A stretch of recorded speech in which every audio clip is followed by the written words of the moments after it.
Sample lang kita ha. Eto, dito ka maghiwa ng gulay. Panoorin mo, ma'am. Paggagamit ka nito, wow. Meron kang hiniwang karote. Kung magpapansit ka sa Pasko, pag nilamig ka, gumawa ka ng lomi, magsopas ka, eto yung very good for you. Ang gagawin lang, iikutin. Shredded carrots yan. Pagtaas ng kamay, hiwalay-hiwalay. Para sa lahat ng lodi na naariyan. Eto na. Sali natin siya dyan, partner, para well organized. Yan yung ginagamit natin para talagang maganda. Karote, lodi. Sinimplihan lang, lods. Ganyang kabisa at ganyang kainam yung pinopromote. Para sa inyong lahat. Ready na, no? Para sa pansit. Inikot lang. Hindi na kailangan maghiwa kasi mabagal. Matagal yung magiging outcomes. Pero if you have that, paikot-ikot na lang. Yun yung gagamitin natin. Ito yung pinaka-the best. Hugasan ko lang, lodi. Para sa mga idol nating naariyan. Hugasan natin, partner Binsoy, ha? Para laging malinis pag ginamit. Nagsimula sa carrots, partner may nag-request lamang, idol ng, uy, pwede kaya? Subukan natin, ma'am, dito sa may kalabasa. Matigas din to, Pero yung difference, pag nagbalat-balat kayo nitong kalabasa, mabagal. Matigas gagawin po natin dito, madam, pag may ganito ka, wag mo nang balatan. Ilagay mo yung kalabasa diretso, saka mo pa ikot-ikutin. Kita mo, ma'am? Gagawa ka ng okoy na kalabasa, pwedeng-pwede yan. Ayan yung sinasabi, at ito naman ang ginagawa. Partner, hiwalay ang balat sa laman. Ganong kabisa tong inaalok namin sa inyo. Tingnan mo, ma'am. Gagawa ka ng kalabasang okoy, ang bisa naman yan. Ito yung perfect result. Ayan yung ginagamit, ma'am, para sa lahat ng idol na naariyan. Idol, eto na. At eto pa. Perfect. Perfect. Para sa lahat ng idol na naariyan. Eto maganda. Kalabasang okoy. Magkikilaw ka ng labanos. Ganda ng outcome sa kalabasa, Hindi kasama yung balat. Galing! Ito yung ginagamit natin para talagang beautiful. Halimbawa, gagawa ka ng fresh lumpia sa singkamas. Wala ako singkamas, meron ako labanos lang. Magkilaw-kilaw tayo ng labanos, partner, para beautiful, no? Para talagang very nice. Eto na. At eto pa. Wow! Perfect! Eto yung labanos mo ngayon. Ang ganda naman. Pagka-perfect naman ito, lodi. Wow, nice! Yan yung sinasabi at ito ginagawa. Galing, no?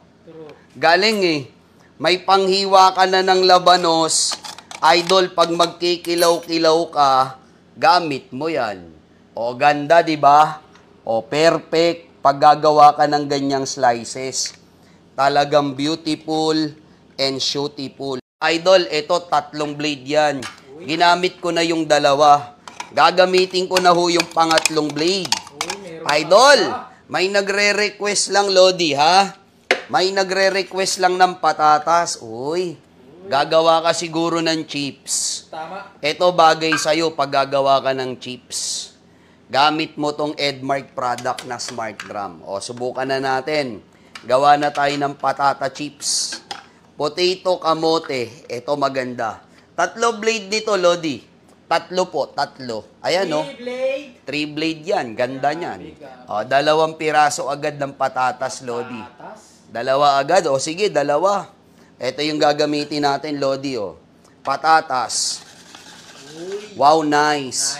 Nakita mo, sir? Hiniwa yung patatas, split seconds lang. Gamit ka ng presser. Itulak mo lang yan, makakapaghiwa ka na. Tapos, ilagay mo lang ulit. Ito na, the best. Wow. Perfect. Paki-rewind yung sa karne. Sige, gagamitin natin sa karne, ma'am, ha? Diyan ka lang. Isipin mo, tunayin mo, may gilingan ng karne. Grabe. May pang-crush ng yelo. Uy. May panghiwa ng gulay. Tama. Dito pa lang, panalo na. Sure, boy. May libre ka pang 3 product. Dami nun ah. Nagtataka ako sa'yo, nag-iisip ka pa, ha? Wag na, Ito yung Lodi. maganda. Lublob ko lang, tas punta tayo sa karne, ha? Ay. Ito yung pinakamaganda. Ilulublob ko lang. Para talagang maganda, ma'am. Lublob ko lang yung patatas. Ito na, perfect result. Ayan na, akin na yan, partner, para hindi mo nahugasan. Magigiling tayo ng karning baboy. Wow, patry. Yung pangalawang blade. Ano yan? Paplex. Pe-flex natin lahat ng blade, ma'am, ha? Ito yung maganda. Flex natin lahat ng blade, ma'am Seni. Saguli lang, partner. Ito yung last blade. True. Ito yung second blade, yung pinanggawa. Halika, partner, flex na lang natin. Ito, to. Ang big shredder, para dito yan. Uy, pang pansit. Electric ba lahat yan? Yung chopper lang ang electric, madam. Pangpansit. Etong blade na to, pwedeng gamitin sa kalabasa, sample. Singkamas, pag magpe-fresh lumpia. Tama. Ito yung unang blade. Pangalawang blade, mas pino yung ngipin. Uy. Sample, mag-aatsara. Uy, perfect. Sa keso, pwede yan. Pwede. Pwede po ito sa kamoting kahoy. True. Ito yung pinakamaganda. And yung last blade, ma'am, idol. Pwedeng okoy, ma'am Seni. Dito ka okoy para okay talaga. Ito yung last blade, yung pinanghiwa ko ng patatas. Patatas. Ayan na, yung pinanghiwa ko ng patatas. Gamitin ko na rin muna siguro sa pipino bago ko mag-process ng karne. Ito po yung gagamitin natin sa cucumber. Pag gagawa ka ng cucumber salad, ito ma'am, panoorin mo. Grabe. Wow, nice. Nice. You can slice very fast, very quick. Sobrang easy na lang pag may ganito ka. Ganda, di ba? Yan yung ginagamit natin para talagang beautiful and very nice. Yan Yan yung ginagamit natin, ma'am, sa pipino. Talagang quality. Quality. Diba? Ang ganda, no? Atsara po sa papaya. Atsara sa papaya, Lodi. Ito po yung gamitin natin pag mag-aatsara kayo sa papaya. Ito yung first blade, ma'am, no? Punta tayo second blade. Kasi 3 blade nito, ma'am. Ayan po, 3 yan.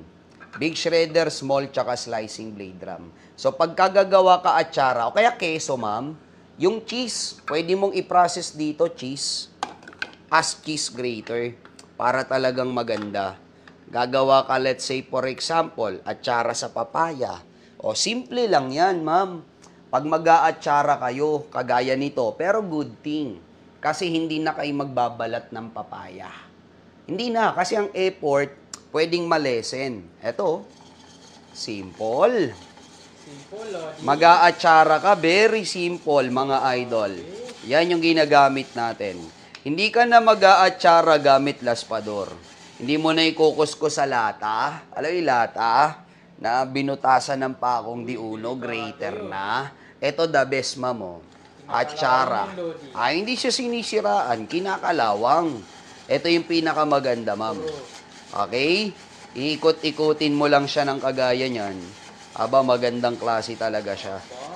Pagka-perfect talaga niya, Lodi. Perfect! Wow. Talagang iniikot-ikot ka lang, ma'am. Huwag ikaw iikot, ha. Mahilo ka. Ito yung maganda, ma'am. Wow. Grabe. Nice. Iwan yung balat. Hiwalay ang balat sa laman. Yan yung performance ng tunay. Grabe. Magkakasama. Yes. Idol all in. All out. All in siya, oh. Yan yung ginagamit natin, ma'am. All out. Yan yung ginagamit, ma'am. Perfect. Atsara sa papaya. Atsara ba sa papaya yung resulta, ma'am? Atsara talaga sa papaya yan, sir. Ayan, ma'am, oh. Oh. Pagka-perfect naman yan, Lodi. Oo. Talagang atsarang-atsara, Lodi. Perfect yung atsara. Talagang pagka-perfect niyan, Lodi. Lagyan lang yung papas. Yan, di ba? Atsara na talaga yan. Yan yung ginagamit. Okay? Ngayon, huhugasan ko lang. Kasi may nagre-request ulit ng kamoting kahoy. Matigas to, Lodi, ha? Pero susubukan po natin. Di ba? Para talagang maganda. Gagawa ka ng kamoting kahoy. Magsusumang ka sa kamote. Gagawa ka ng cassava cake. Ito yung pinaka very good para sa'yo. Para sa'yo, ito yung ginagamit, ma'am. Tingnan mo naman yan, sir. Kung gaano kabisa yan. Ang tigas na neto, ha? Kamuting kahoy na yan. Pero tingnan nyo, partner, parang keso, ha? Oo, yung resulta, pag sa keso yan, maganda sa ensaymada yan. True. Di ba? Grabe. Napaka-perfect naman sa kamuting kahoy nito, Lodi, oh. Yun yung sinasabi, ma'am. At ito ginagawa. Uy, si Ma'am Charwena, Lamot. Si Ma'am bibili Charwena, na. bibili na, no? Praktikal, kasi nagluluto, eh. Kahit sinong nagluluto, makita yan, yung ganyang kabilis. Naku. Ganyang kagaling na performance, hindi magdadalawang isip yan, eh. Kasi praktikal, partner. Practical talaga. Bakit ka nga naman magpapakahirap magkudkud ng magkudkud kung kasaan-saan, maghiwa ng maghiwa, idol, gumamit ka nito. Yes. Gawin mo lang simple ang lahat.